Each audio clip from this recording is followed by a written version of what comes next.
ചില വ്യക്തികളുടെ മരണം എനിക്കൊരു ഭയങ്കര ഒരു ഒരു ഒരു വലിയ ദുഃഖത്തിലോട്ട് എന്നെ കൊണ്ടുപോയിട്ടുണ്ട്.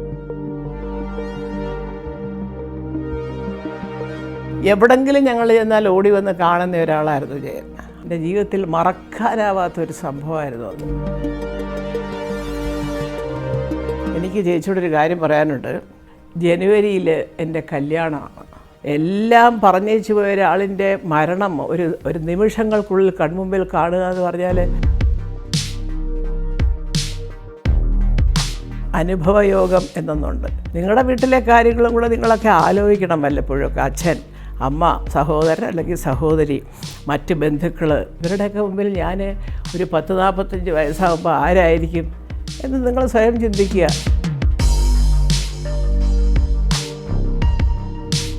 ഞാൻ ഏതൊക്കെ നായകന്മാരോട് അഭിനയിച്ചു എന്നുള്ളതിനെപ്പറ്റി ഞാൻ ഏതാണ്ടൊക്കെ പറഞ്ഞു. പക്ഷേ എല്ലാവരുടെയും കാര്യങ്ങൾ, പേരുകൾ പറഞ്ഞു. ആ ചിത്രങ്ങളുടെ ഏതാണ്ടൊക്കെ കുറച്ച് പേരുകളൊക്കെ പറഞ്ഞു വന്നപ്പോൾ ഇടയ്ക്ക് എനിക്കൊരു സ്ഥലത്ത് നിർത്തണമെന്ന് വാസ്തവത്തിൽ തോന്നിയതാണ്. വേറെ ആരുടെയും കാര്യമല്ല, പ്രിയപ്പെട്ട നമ്മുടെ ജയൻ്റെ.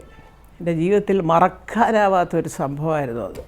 അദ്ദേഹം ഏറ്റവും അവസാനം അഭിനയിച്ചത് സുഗേട്ടൻ്റെ കൂടെ കോളിളക്കം എന്ന് പറയുന്ന ഒരു ചിത്രത്തിലെ ഒരു രംഗം അഭിനയിക്കുമ്പോഴാണ് ഈ ഹെലികോപ്റ്റർ ചരിഞ്ഞ് ഈ അപകടം ഉണ്ടാകുന്നത് തന്നെ. അതിന് പോകാനായിട്ട് ഞാനും സുഗേട്ടനും ഞങ്ങളുടെ അന്ന് ഇന്ദ്രൻ കൊച്ചു കുഞ്ഞാണ്. ഞങ്ങൾ തൃശ്ശൂർ താമസിക്കുകയാണ് ഒരു ഹോട്ടലിൽ, ചാകര എന്ന് പറയുന്ന ഷൂട്ടിങ്ങിന്.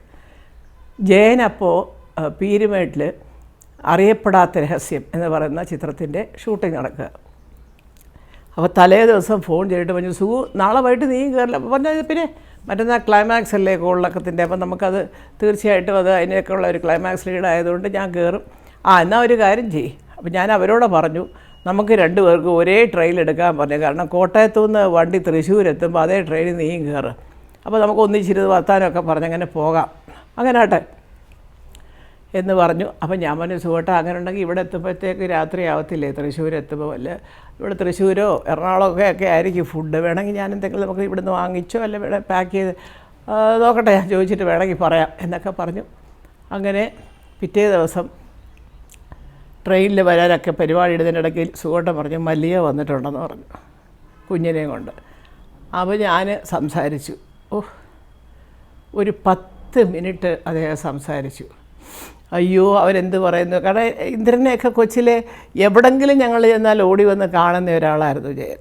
അവനെന്ത് പറയുന്നു, അങ്ങനെയാണ് ഇങ്ങനെയാണ്, സുകുമാരൻ്റെ വലിയ വാചകമാണ്, അവൻ അച്ഛൻ്റെ മോനാന്നൊക്കെ ഇങ്ങനെയൊക്കെ ഒരുപാട് കാര്യങ്ങൾ സംസാരിച്ചിട്ട് പറഞ്ഞു, എനിക്ക് ചേച്ചിയോടൊരു കാര്യം പറയാനുണ്ട്. ജനുവരിയിൽ എൻ്റെ കല്യാണമാണ്. ഞാൻ എല്ലാവരെയും വിളിക്കും, പക്ഷെ അതുപോരാ, സുഗേട്ടനും ചേച്ചിയും കൂടെ ഒരു 2 ദിവസം മുമ്പ് അങ്ങ് വരണം, കുറച്ച് കാര്യങ്ങളൊക്കെ ഉണ്ട് നമുക്ക്. ഞാൻ പറഞ്ഞു, അയ്യോ കല്യാണമൊക്കെ തീരുമാനിച്ചോ? തീരുമാനിച്ചോന്ന് വെച്ചാൽ അത് വലിയ പരസ്യപ്പെടുത്തിയിട്ടൊന്നുമില്ല, തൽക്കാലം ഇത് മനസ്സിലിരിക്കട്ടെ. ജനുവരിയിലാണ് കല്യാണം. ഞാനപ്പോൾ ഒരു ഡിസംബർ പകുതി കഴിഞ്ഞിട്ടേ അതൊന്ന് പരസ്യപ്പെടുത്തുന്നുള്ളൂ എന്നൊക്കെ പറഞ്ഞപ്പോൾ ഞാൻ അയ്യോ പാവസുഖ അപ്പോൾ അങ്ങനെ പോലും ഒരു മൂത്ത ജ്യേഷ്ഠത്തിലുള്ള സ്ഥാനത്താണ് ജയൻ എന്നെ കണ്ടിരുന്നത്. ഇത് ഇന്നലെ മുട്ടയെന്ന് വരുന്ന കൊച്ചു പിള്ളേർക്കറിയാവോ? ഒന്നും അറിഞ്ഞൂടാ. അപ്പോൾ അതുകൊണ്ട് അവരൊന്നും പറയുന്നതിന് ഞാൻ അത്ര ശ്രദ്ധിക്കാറുമില്ല. അങ്ങനെ പിറ്റേ ദിവസം ട്രെയിനിൽ വരുന്നു. സുഗേട്ടനും ജയനും കൂടെ ഒന്നിച്ചൊരേ കമ്പാർട്ട്മെൻറ്റ് കയറിപ്പോന്നു. ഞാൻ അവിടുന്ന് എറണാകുളത്തേക്ക് വരുന്നു. കുറച്ച് നേരത്തെ ഇറങ്ങി, ഞാൻ സന്ധ്യയ്ക്ക് മുമ്പ് ഇനി എറണാകുളം വരാമെന്നുള്ള ഇതിൽ വരുന്നു. വന്നിട്ട് ഞാനവിടെ നിന്ന് പിറ്റേ ദിവസം തിരുവനന്തപുരത്തിന് പോകാം, അവിടെ പോയി ഇവിടെ പോയതൊക്കെ എല്ലാ പിള്ളേരൊക്കെ പക്കായാണ്.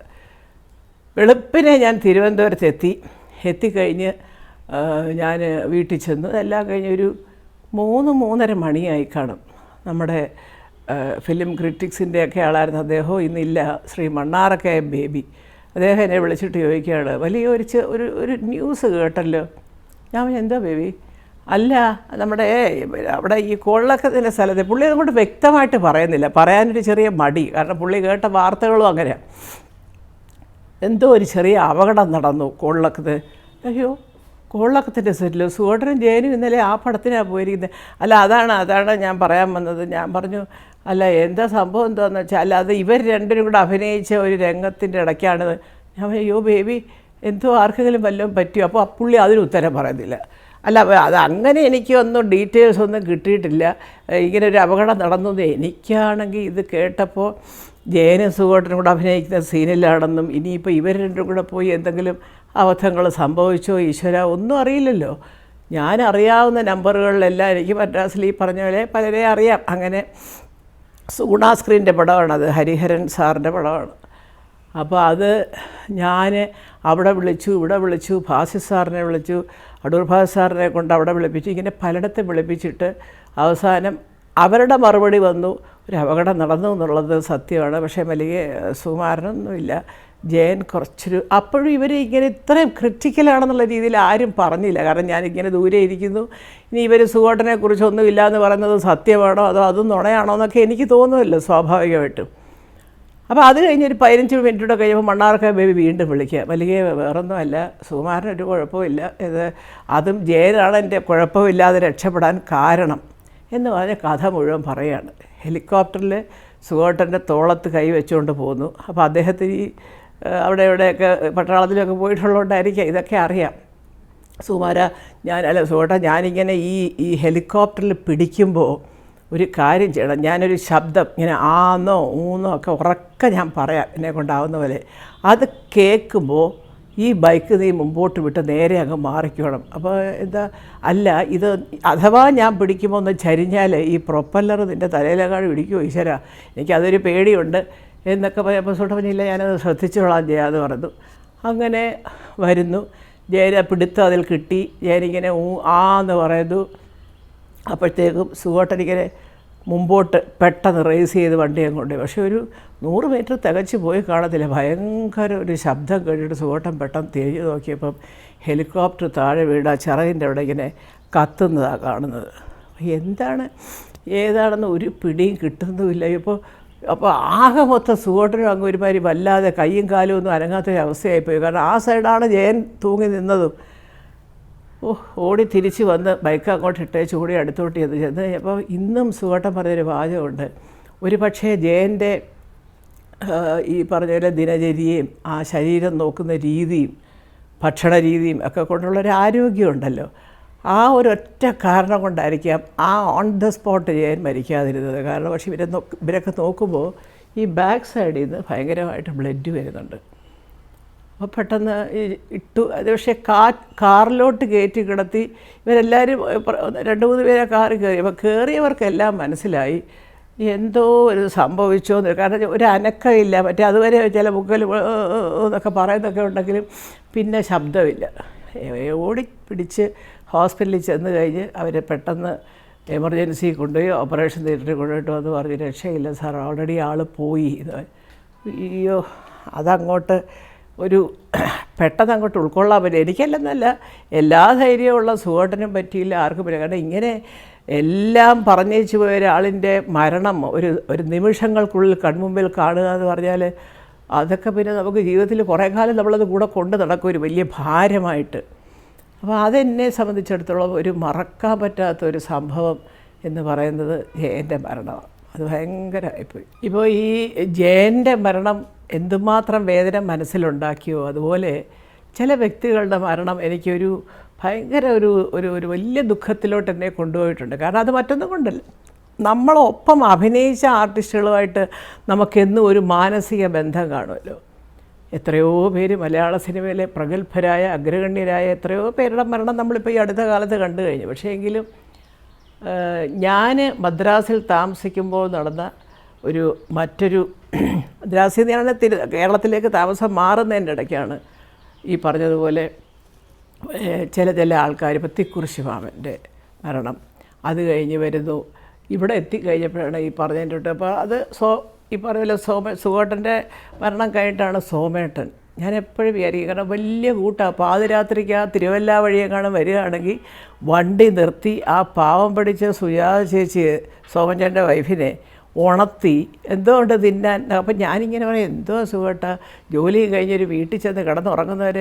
അപ്പോൾ സുഖേട്ടൻ്റെ സൈഡാണ്, അതല്ല സുജാത ദോശ ചൂട് എന്നൊക്കെ പറയും, ഇങ്ങനെയൊക്കെ പറഞ്ഞുകൊണ്ട് ഈ അത്രയൊരു സ്വാതന്ത്ര്യമുള്ള ചില വ്യക്തികളുണ്ടായിരുന്നു. അപ്പോൾ നമുക്ക് നമ്മുടെ ഒരു കുടുംബത്തിലെ ഒരു അംഗം പോലെ പലപ്പോഴും ഫീൽ ചെയ്തിട്ടുണ്ട്. പിന്നെ നസീർ സാറ്, സാറ് ഒരു സിനിമാ നടൻ അല്ലെങ്കിൽ ഒരുപാട് പടങ്ങളിൽ നായകനായിട്ട് അഭിനയിച്ച മലയാള സിനിമാ പ്രേക്ഷകർക്ക് എന്നെന്നും കണ്ണിലുണ്ട്. ഞാൻ നസീർ സാറൊക്കെ നമുക്ക് ചില കാര്യങ്ങൾ പറഞ്ഞു തരികയും നമ്മളെ ഗൈഡ് ചെയ്യുകയും ഉപദേശിക്കുകയൊക്കെ ചെയ്ത് കേൾക്കുമ്പോൾ എവിടെയോ നമുക്ക് അന്ന് ഒരു അസാന്നിധ്യം കൊണ്ട് നമ്മൾ വേദനിച്ചിരുന്ന നമ്മുടെയൊക്കെ സഹോദരൻ്റെ സ്ഥാനത്ത് ഇങ്ങനെങ്കിലും ഒരു മനുഷ്യനുണ്ടല്ലോ എന്ന് നമ്മൾ ചിന്തിച്ചിട്ടുണ്ട്. അദ്ദേഹത്തിൻ്റെ മരണം അതൊക്കെ ഇതെല്ലാം കഴിഞ്ഞ് ഈ അടുത്ത കാലത്ത് 2 മരണങ്ങൾ ഇതുപോലെ. ഒന്ന് എൻ്റെ അടുത്ത് താമസിച്ചിരുന്ന നെടുമുടി ചേട്ടൻ്റെ മരണം. എനിക്കന്ന് പോകണമെന്നുണ്ടായിരുന്നു, പക്ഷേ അതൊരു കഷ്ടകാലത്തിന് ഞാനപ്പോൾ ദോഹയിലായിപ്പോയി, ഖത്തറിൽ. ഞാൻ ഇവിടുന്ന് അങ്ങോട്ട് പോയതേ ഉള്ളൂ. കാരണം വന്നാലും നമുക്ക് 180 ദിവസത്തിനുള്ളിൽ നമ്മൾ വീണ്ടും തിരിച്ച് ചെല്ലണമല്ലോ, അതാണല്ലോ അവിടുത്തെ നിയമം. അങ്ങനെ പോയി. അപ്പോൾ എനിക്കാണെങ്കിൽ സത്യം പറഞ്ഞാൽ അത് കഴിഞ്ഞ് ഞാൻ തിരിച്ചു വന്നപ്പോഴാണ് ആ വീട്ടിൽ ഒറ്റയ്ക്ക് ഇത്രയും ഞാൻ താമസിച്ചിരുന്ന ഒരു കുണ്ടമൺ കടവ് എന്ന സ്ഥലത്താണ്. അതിൻ്റെ ആവശ്യമില്ലല്ലോ, നീ ഇപ്പോൾ ഈ പറഞ്ഞതിൻ്റെ തൊട്ട് ഒരു കാര്യം ചെയ്യും, കുഞ്ഞുങ്ങളുമൊക്കെ അങ്ങോട്ടും ഇങ്ങോട്ടുമൊക്കെ പോയില്ലേ എന്ന് പറഞ്ഞ് ഞാൻ കവടിയാറിൽ എൻ്റെ സഹോദരൻ വാങ്ങിച്ചിട്ടിരിക്കുന്ന ഫ്ലാറ്റിൻ്റെ തൊട്ട് താഴെയുള്ളൊരു ഫ്ലാറ്റിൽ ഞാനും താമസത്തിൽ. ഇതിപ്പോൾ നെടുമുടി ചേട്ടൻ്റെ മരണം, പിന്നെ കൂടപ്പറപ്പ് പോയതുപോലുള്ള ഒരു സങ്കടമായിരുന്നു എനിക്ക് KPSC ലളിത ചേച്ചിയുടെ മരണം. ഇങ്ങനെ ചില മരണങ്ങൾ നമ്മളെന്നും ഇത് ഓർക്കുക. കാരണം അവരൊക്കെ പോയി. ഇപ്പോൾ ഈ പറഞ്ഞതിൻ്റെ തൊട്ട് ശരിയാണ്, സുവേട്ടൻ്റെ ഒരു വിടവെന്ന് പറയുന്നത് ഞങ്ങളുടെ കുടുംബത്തിനേറ്റ ഏറ്റവും വലിയൊരു തലയ്ക്ക് കിട്ടിയൊരു അടിയാണ്. അതിൽ നിന്നൊരു മോചനമൊന്നും ഉണ്ടാകത്തില്ല. പക്ഷേ അതൊരു വലിയ ഞങ്ങളെ എന്നും കരഞ്ഞുകൊണ്ടിരിക്കുന്ന ഉള്ളൊരു സാഹചര്യം അദ്ദേഹം ഉണ്ടാക്കാത്തതുകൊണ്ട് ഞങ്ങൾ സന്തോഷത്തോടുകൂടി ഈശ്വര അദ്ദേഹമായിട്ട് കഴിഞ്ഞ ദിവസങ്ങൾ അതാണ് ഓർക്കുന്നത്. ഇവരുടെയൊക്കെ കാര്യങ്ങളതല്ല. ഒരു പരിധിവരെ എനിക്ക് ലളിത ചേച്ചിയോടുള്ള അടുപ്പവും സ്നേഹവും, ഞങ്ങൾ നാട്ടുകാരാണ്, കായംകുളവും ഹരിപ്പാടുമാണ്. എൻ്റെ വീട് ഹരിപ്പാട്, ചേച്ചി കായംകുളത്താണ്. അപ്പോൾ പലതും നമ്മൾ കണ്ടില്ലെങ്കിൽ ഞങ്ങൾ ഫോണിലൂടെ സംസാരിക്കും. അപ്പോൾ ഞാൻ എപ്പോഴും പറയാം, ചേച്ചിയെ എല്ലാവർക്കും ബഹുമാനമാണ്. ചേച്ചി എന്തിനാ ഇങ്ങനെ വിഷമിക്കുന്നത്? എല്ലാ സംവിധായകർക്കും ലളിത ചേച്ചി എന്ന് പറഞ്ഞാൽ വളരെ പ്രിയപ്പെട്ട ഒരാളാണ്. അതെല്ലാം ശരിയാടി, എന്നാലും ഈ പറഞ്ഞതിനോട്ട് നമുക്ക് നമ്മുടേതായ പ്രശ്നങ്ങൾ ഒത്തിരി ഇല്ലേ എന്നൊക്കെ പറയുമ്പോൾ ഞാൻ ചോദിക്കും, ശരിയാ. ഇപ്പോൾ എത്ര കാശുണ്ടായാലും അവരവർക്ക് വ്യക്തിപരമായിട്ട് ഉള്ള ചെറിയ ചെറിയ പ്രശ്നങ്ങളോ വേദനകളോ അവരവരങ്ങ് ഒതുക്കും, അല്ലാതെ പുറത്ത് പറഞ്ഞുകൊണ്ട് നടക്കുമോ? ഇല്ലല്ലോ. ഇപ്പോൾ എന്തെല്ലാം പറഞ്ഞാലും എൻ്റെ മക്കളിപ്പോൾ 2 പേരും ഇപ്പോൾ അമേരിക്കയിലാണ്. അപ്പോൾ ഞാൻ വീട്ടിൽ ഇരിക്കുമ്പോൾ ഇപ്പോഴാണ് ഞാൻ കൂടുതൽ സുഖത്തെക്കുറിച്ച് ചിന്തിക്കുന്നത്. കാരണം എനിക്ക് വേറെ ഒരു ഇതുമില്ല. കാരണം കൊച്ചുമക്കൾ വരും, അല്ലെ മരുമക്കൾ വരും ഒക്കെ വന്നാലും നമ്മൾ ഒരു നേരെ ഇരുട്ടി കഴിയുമ്പോൾ നമ്മൾ പലതും ആലോചിക്കും. അയ്യോ പണ്ട് സുഖോട്ടൻ പറഞ്ഞ കാര്യം, സുഖോട്ടൻ്റെ കൂടെ പോയ കാര്യം, പിറന്നാളിന് വന്ന കാര്യം, ഓണത്തിന് വന്ന കാര്യം, ഇങ്ങനെ പലതും ഈ പറഞ്ഞതുപോലെ നമ്മൾ ആലോചിക്കും. അങ്ങനെ ചില മരണങ്ങൾ ഇപ്പോഴും അല്ലാതെ ഹോണ്ട് ചെയ്യുന്നുണ്ട്. ഇപ്പം ഈ പറഞ്ഞ വ്യക്തികളാണ് എനിക്ക് കൂടുതലായിട്ടും അത് കാരണം അവരെല്ലാവരും എന്നെ ഒരു കൂടെ അഭിനയിക്കുന്ന നടി എന്നതിലുപരി എന്നാൽ ഞാൻ ഇവരുടെ ഒന്ന് വീട്ടിൽ പോകുകയോ അവരുടെ ഒരു ഒപ്പം നിന്നുള്ള പടങ്ങളെല്ലാം കൂടെ അതൊന്നുമില്ല. ഞാൻ അങ്ങനെ ഒന്നും ചെയ്യുന്ന ആളല്ല. പക്ഷേ എനിക്ക് അറിയാം ഇവർക്കെല്ലാവർക്കും എന്നോട് വലിയ കാര്യമായിരുന്നു. അയ്യോ മല്ലിക എന്ന് പറയുന്ന വ്യക്തിയോട് ഒരു പക്ഷേ ഇവർക്കൊക്കെ എൻ്റെ അച്ഛനെ വല്യച്ഛന്മാരെയൊക്കെ അറിയാമായിരുന്നു നന്നായിട്ട്. ഇനി അതുകൊണ്ടാണോ ഒന്നും അറിയില്ല. ഇപ്പോൾ തിക്കുറിശി മാമനായാലും അടൂർ ഭാസ് സാറായാലും പിന്നെ നസീർ സാറായാലും ലളിത ചേച്ചിയായാലും എല്ലാവർക്കും ഇവരെയൊക്കെ അടുത്തറിയാവുന്ന ആൾക്കാരാണ്, നെടുമുടി ചേട്ടനായാലും ഒക്കെ. അപ്പോൾ അതുകൊണ്ടാണോ ആ ഒരു ബന്ധം, അത് ആ ഒരു കുടുംബത്തിലെ കുട്ടിയാണല്ലോ എന്നുള്ള ഒരു കാരുണ്യവും ഒരു വാത്സല്യവും ഒക്കെ വെച്ചിട്ടാണോ എന്നറിയത്തില്ല. അവരൊക്കെ പോയപ്പോൾ ഞാൻ വിചാരിച്ചു തീർന്നു, ഇൻഡസ്ട്രി തീർന്നത്. പക്ഷേ അവിടെയാണ് ഈശ്വരൻ എന്ന് പറയുന്നത് അല്ലേ. ഇന്നും ഇൻഡസ്ട്രി അതുപോലെ പോകുന്നു. ഒരു പക്ഷേ പുതിയ പുതിയ സാങ്കേതിക വിദ്യകളൊക്കെ വന്നപ്പം പടം എടുപ്പിനും പടത്തിന് റിലീസിനും മൊത്തത്തിലൊരു മാറ്റം ഫിലിം മേക്കിങ്ങിന് തന്നെ വന്നിട്ടുണ്ട് തീർച്ചയായിട്ടും. അപ്പോൾ അതിൻ്റേതായ ഒരു മാറ്റം, കാലാനുസൃതമായ മാറ്റം വരുമ്പോൾ അഭിരുചികൾ മാറും. പഴയതുപോലുള്ള ഈ ഒരുമിച്ചുള്ള ഭക്ഷണം കഴിപ്പോൾ അതിപ്പോൾ അത് മാറി. കാരണം എന്താ വെച്ചാൽ എല്ലാവർക്കും അവരവരുടെ കാര്യങ്ങളെക്കുറിച്ച് ചിന്ത, അവരവരുടെ റോളിനെക്കുറിച്ച് ചിന്ത. ഈ പറയുന്ന പോലെ ഒരുപാട് കാര്യങ്ങളിൽ ആർട്ടിസ്റ്റുകൾക്ക് ഉത്തരവാദിത്തങ്ങൾ ഇപ്പോൾ കൂടിയിരിക്കുക. അപ്പോൾ കഴിയുന്നതും ശല്യമില്ലാതെ ഞാൻ വിചാരിക്കും ചിലപ്പോൾ അയ്യോ പണ്ടൊക്കെ ആയിരുന്നെങ്കിൽ എല്ലാവരും കൂടെ ഒന്നിച്ചൊരു വരച്ചുകൂട്ടിലിരിക്കുക. അത് ആ കാലത്തത് ഒരു കുഴപ്പമില്ല. കാരണം പ്രൊഡ്യൂസർ അതിരാവിലെ അവിടെ വരും. അപ്പം നമ്മളവിടെ ചെന്നിരിക്കണം, പറയുന്ന സമയത്ത് കൃത്യമായിട്ട് അവിടെ ചെല്ലണം. പിന്നെ ഒന്നും നമ്മളായിട്ട് കയറി കിടന്നൊരു അഭിപ്രായം പറച്ചിൽ ഒന്നുമില്ല. വളരെ വിനയാന്വിതയായിട്ട് സാർ ഇത് ഇങ്ങനെ വരുമ്പം ഞാനിങ്ങനെ അവിടെ നിന്നിട്ടൊന്ന് വിളിച്ചോട്ടെ ചേട്ടാ എന്ന് വിളിച്ചു. പിന്നെന്താ അങ്ങനെ പറയുന്നവരേ ഉള്ളൂ. നമ്മളെ ആരും അവിടെ അന്നൊന്നും അത് നിങ്ങളാരും ഇതൊന്നും ആരും ചോദിക്കാനൊന്നുമില്ല. നല്ല കാര്യങ്ങൾക്ക് എന്നും നല്ല സംവിധായകർ അത് സപ്പോർട്ട് ചെയ്യത്തേ ഉള്ളൂ, അതുമായിട്ട് സഹകരിക്കത്തേ ഉള്ളൂ. പക്ഷേ ഈ മരണങ്ങളുടെ കാര്യം പറയുമ്പോൾ ഇത്രയും പേരുടെ തിരോധാനം എന്ന് വേണേൽ പറയാം.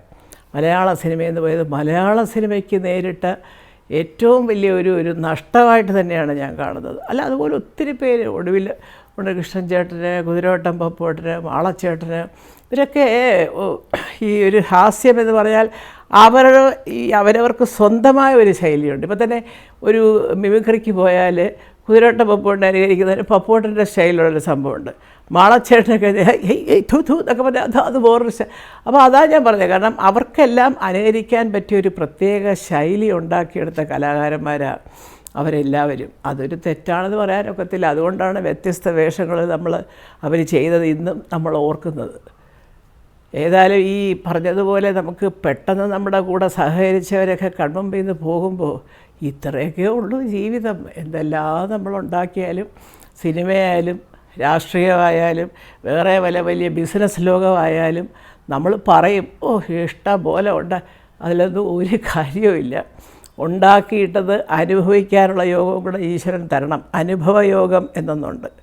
അതാണ് ഞാനിപ്പോഴത്തെ പുതിയ തലമുറയോട് പറയുന്നത്. നിങ്ങൾ ആരെങ്കിലും എന്തെങ്കിലും പറയുന്നത് കേട്ടുകൊണ്ട് എടുത്ത് ചാടി അങ്ങ് തുള്ളാതെ നിങ്ങളുടെ വീട്ടിലെ കാര്യങ്ങളും കൂടെ നിങ്ങളൊക്കെ ആലോചിക്കണം വല്ലപ്പോഴൊക്കെ. അച്ഛൻ, അമ്മ, സഹോദരൻ അല്ലെങ്കിൽ സഹോദരി, മറ്റ് ബന്ധുക്കൾ, ഇവരുടെയൊക്കെ മുമ്പിൽ ഞാൻ ഒരു 10-45 വയസ്സാകുമ്പോൾ ആരായിരിക്കും എന്ന് നിങ്ങൾ സ്വയം ചിന്തിക്കുക.